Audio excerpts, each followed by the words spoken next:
A'oudou billah minash shaitanir rajim, bismillahir rahmanir rahim, assalamu alaikum.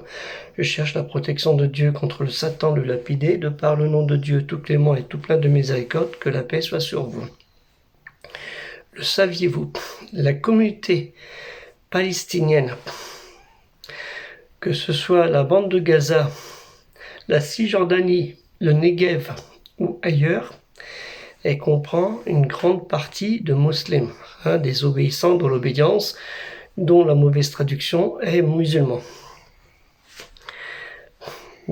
L'autre partie, elle comprend à peu près 4 à 5% de chrétiens, que ce soit dans la bande de Gaza, dans le Negev, Cisjordanie ou ailleurs à travers le monde.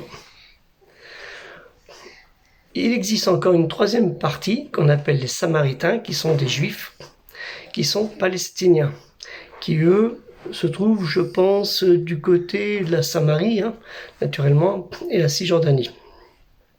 Et probablement dans la région de Jérusalem, qui n'est pas la capitale d'Israël. Donc il est important de savoir tout ça concernant c'est qui le peuple palestinien. Surtout qu'à l'époque, la Palestine, avant 1919, 30 à 40% de la population était chrétienne. Et avant que les musulmans arrivent, après la conquête arabe, vers 636, pratiquement 100% de la population palestinienne était chrétienne.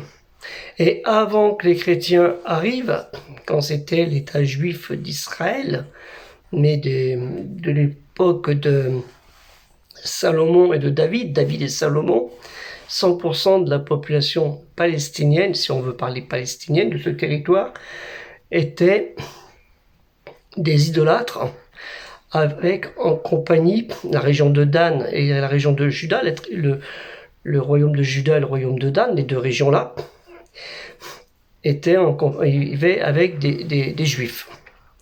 Donc, savoir ce qu'est les Palestiniens, c'est pas si simple que ça. C'est très important d'apprendre pour comprendre, pour combattre l'ignorance et toutes sortes de haine. Quand vous dites Free Palestine, vous englobez les 3 religions du monothéisme pur, plus les athées. Naturellement, il y a des athées. Donc, faites attention à vos propos.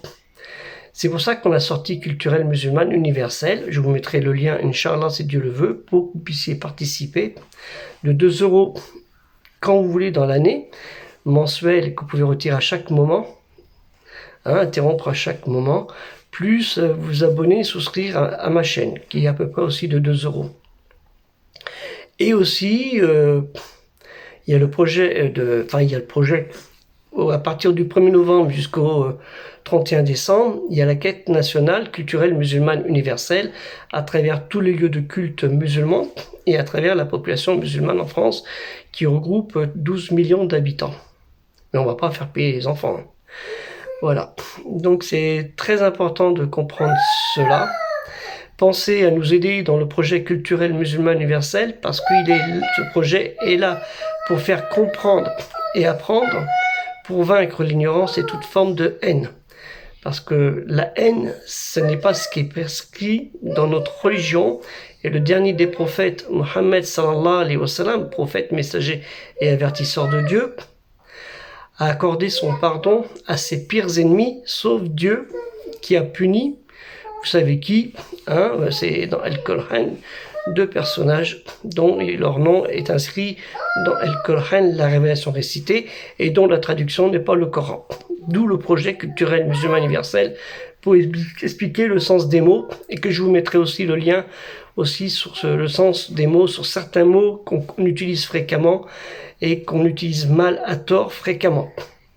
Que la paix soit sur vous. Assalamu alaikum. Bonne salat al-Jumu'ah et khutbah al-Jumu'ah aux imams, en espérant que cette journée soit prônée sur la paix, le respect, la tolérance et non pas insuffler ou souffler sur des braises pour apporter encore plus de haine à ces conflits qui traversent le monde musulman dans le monde entier et pas uniquement dans ce territoire où Dieu a envoyé, Allah Ta'ala a envoyé ses prophètes, même si on a envoyé en Arabie et on a envoyé aussi en Égypte, ne l'oublions pas.